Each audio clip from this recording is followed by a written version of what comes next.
Hello friends, welcome back again.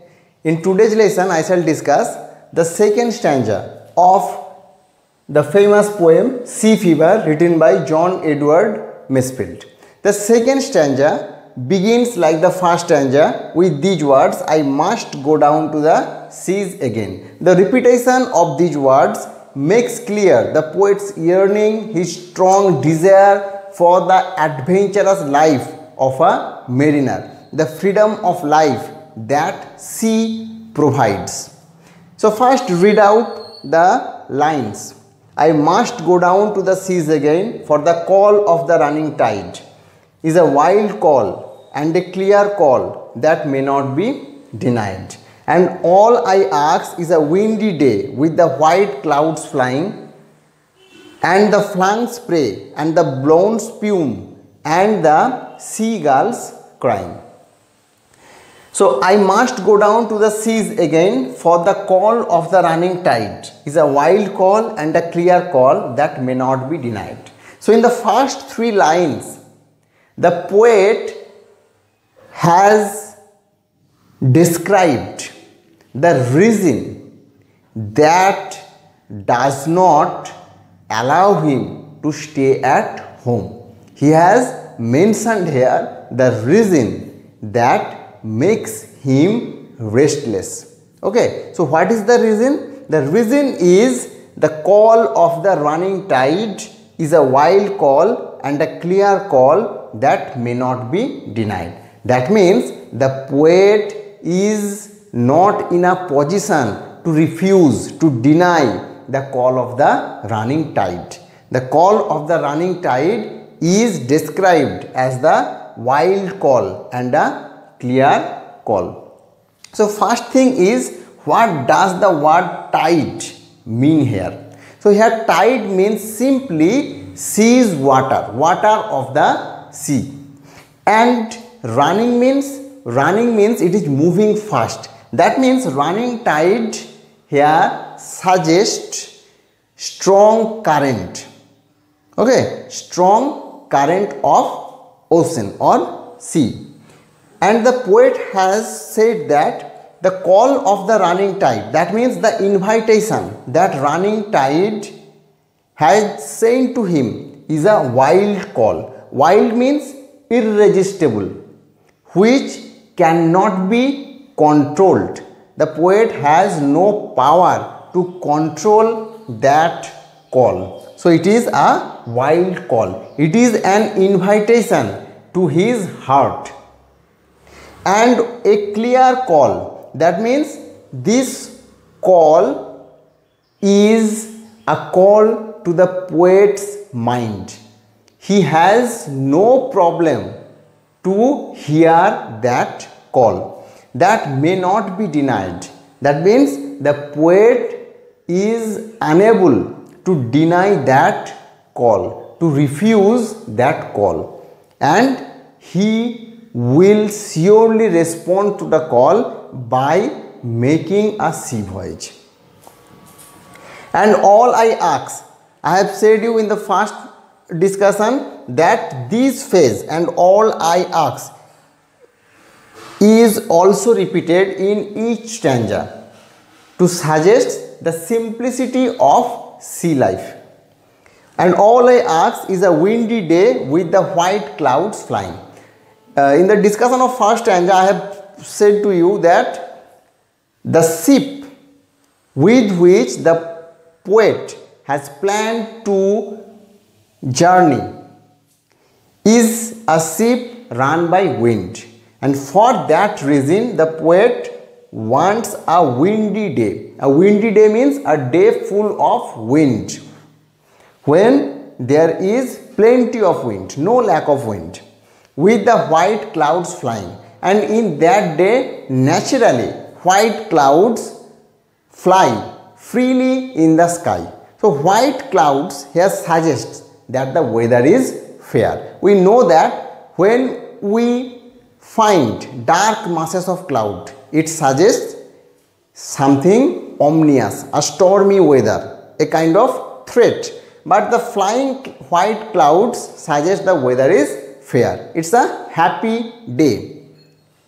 And the way the white clouds fly in the sky also suggest the freedom of life that sea can provide. And the flung spray and the blown spume and the seagulls crying. So here are some difficult words. First one is flung. Flung is the past participle of fling. So fling means to throw something in a violent way. Okay, to throw something forcefully. And spray means small drops of water that comes from the sea waves. So here flung spray means small drops of water that comes out of sea waves. And the blown spume, here blown means swollen. Swollen means increased in size. And spume means sea foam. You know foam, when we mix detergent in water, we create foam. Okay, so spume means sea foam. That means the foam that floats on the waves, and that is why waves look white. So here blown spume means swollen sea foam that floats on waves. And the seagulls crying. Seagulls crying means cry, the shout, the loud call of the seagulls. Seagull is a kind of seabird. So in this stanza, the poet wants a windy day, that means a day full of wind, and the white clouds flying, that means he loves to watch the white clouds flying at large, flying freely in the blue sky. And the flung spray and the blown spume. The flung spray here means the small drops of water that are thrown by the sea waves, that comes out of the sea waves. And the blown spume means the white sea foam that floats on the sea waves. And he also wants to hear the seagulls crying. That means the cry, the loud call of the.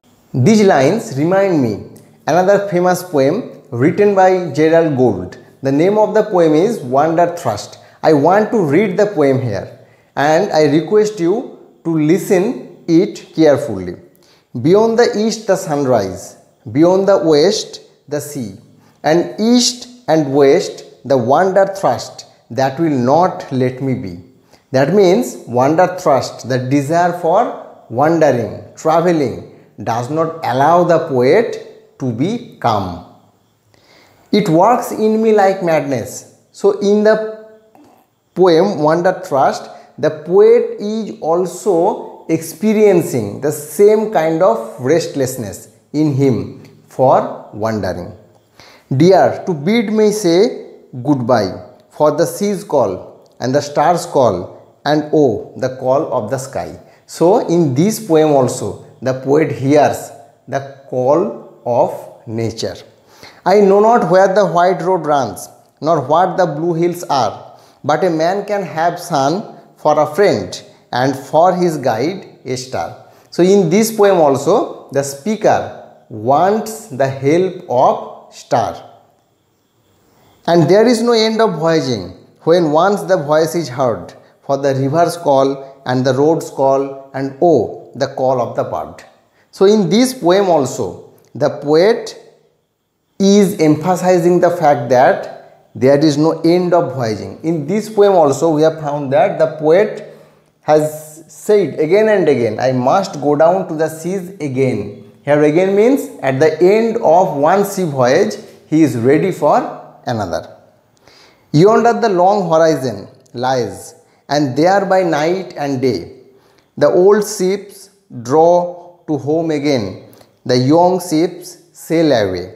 And come I may, but go I must.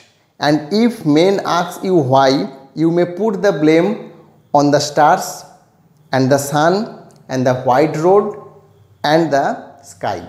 So in this poem, the poet puts the blame on the call of running tide.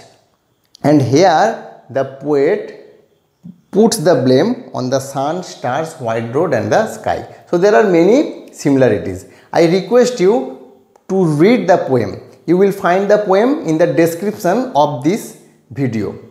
In the next video, I shall discuss the third stanza and I shall also show you the significance of this title.